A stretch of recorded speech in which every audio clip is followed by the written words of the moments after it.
Welcome to my channel. ಇವತ್ತು ನಾನು ನಿಮಗೆ ಕೇಸಿನ ಸೊಪ್ಪಿನ ಪತ್ರೊಡೆಯನ್ನು ಮಾಡಿ ತೋರಿಸ್ತಾ ಇದ್ದೇನೆ.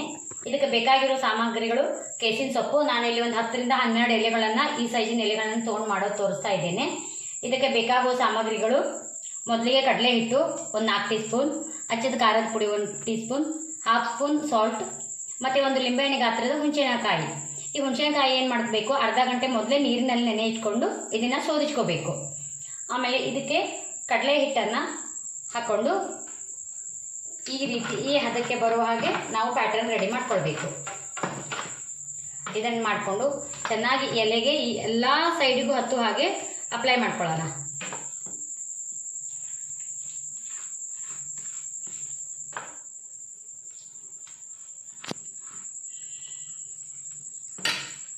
ಒಂದು ಎಲೆ ಮೇಲೆ ಮತ್ತೊಂದು ಎಲೆ, 2 ಎಲೆ ಇಟ್ಟು ಹಿಟ್ಟನ್ನು ಚೆನ್ನಾಗಿ ಅಪ್ಲೈ ಮಾಡ್ಕೊಳ್ಬೇಕು.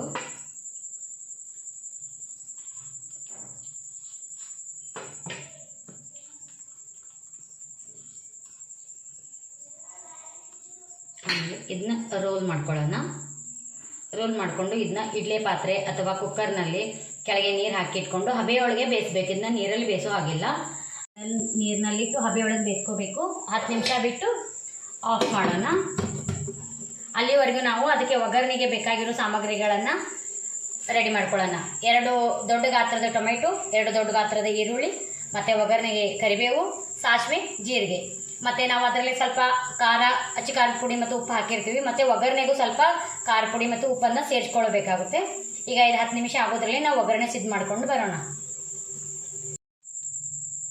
ಈಗ ಒಗ್ಗರಣೆಗೆ ಬೇಕಾಗಿರುವಂಥದ್ದು ಎಲ್ಲ ಸಾಮಗ್ರಿಗಳನ್ನ ಸಿದ್ಧ ಮಾಡ್ಕೊಂಡು ಬಂದಿದ್ದೀವಿ. ಈಗ ಒಂದು ಬಾಣಲೆಯಲ್ಲಿ 1 ಚಮಚ ಎಣ್ಣೆ ಹಾಕ್ಕೊಳ್ಳೋಣ. 1 ರಿಂದ 2 ಚಮಚ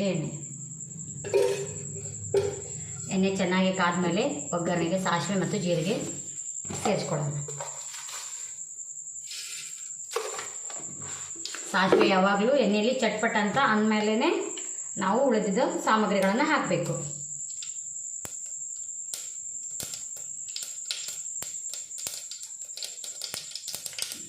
ಈಗ ಅರ್ಧ ಚಮಚ ಜೀರಿಗೆ,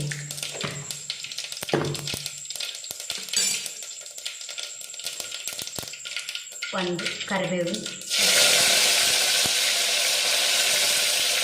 ಕಟ್ ಮಾಡಿಕೊಂಡಿರುವಂಥ ಈರುಳ್ಳಿ ಮತ್ತು ಟೊಮೆಟೊ,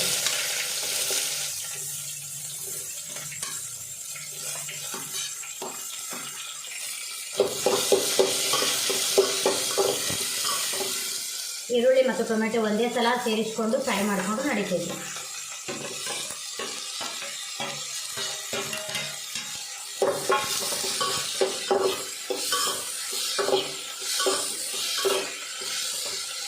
ಈ ಒಗ್ಗರಣೆಗೆ ಸ್ವಲ್ಪ ಉಪ್ಪು ಮತ್ತು ಖಾರ ಪುಡಿಯನ್ನು ಸೇರಿಸ್ಕೊಳ್ಳೋಣ. ಅರ್ಧ ಟೀ ಸ್ಪೂನ್ ಉಪ್ಪು,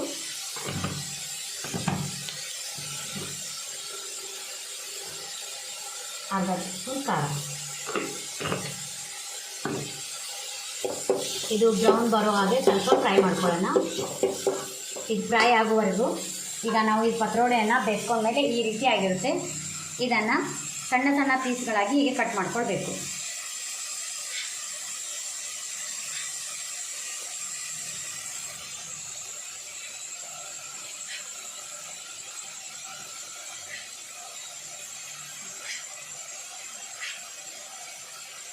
ಹತ್ತು ನಿಮಿಷ ಹಬೆಯಲ್ಲಿ ಬೆಂದರೆ ಇದು ಸಾಕಾಗುತ್ತೆ.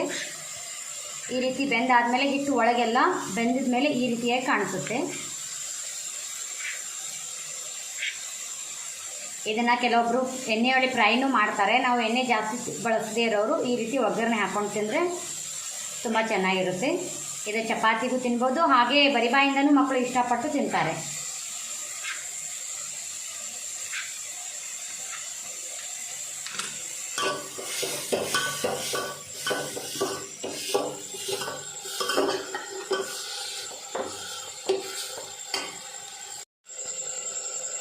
ಈಗ ಈರುಳ್ಳಿ ಮತ್ತು ಟೊಮೆಟೊ ಚೆನ್ನಾಗಿ ಫ್ರೈ ಆಗಿದೆ.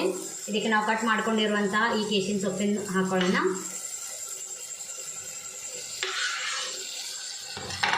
ಇದನ್ನು ಹಾಕಿ ಒಂದು 5 ನಿಮಿಷ ಲೋ ಫ್ಲೇಮಲ್ಲಿ ಇಟ್ಕೊಂಡು ಮುಚ್ಚಿಟ್ಬಿಡೋಣ 5 ನಿಮಿಷ.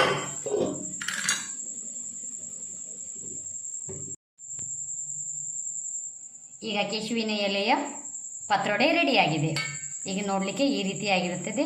ಇದು ತುಂಬ ಇಷ್ಟಪಟ್ಟು ಮಕ್ಕಳು ಮತ್ತು ದೊಡ್ಡವರು ತಿಂತಾರೆ. ಇದು ವರ್ಷದಲ್ಲಿ ಒಂದು ಸಲನಾದ್ರೂ ತಿನ್ನಬೇಕು. ಇದು ಆರೋಗ್ಯ ದೃಷ್ಟಿಯಿಂದ ತುಂಬ ಒಳ್ಳೆಯದು. ಈ ವಿಡಿಯೋ ನಿಮಗೆ ಇಷ್ಟವಾದರೆ ಲೈಕ್ ಮಾಡಿ, ಶೇರ್ ಮಾಡಿ, ಸಬ್ಸ್ಕ್ರೈಬ್ ಮಾಡಿ. Thank you.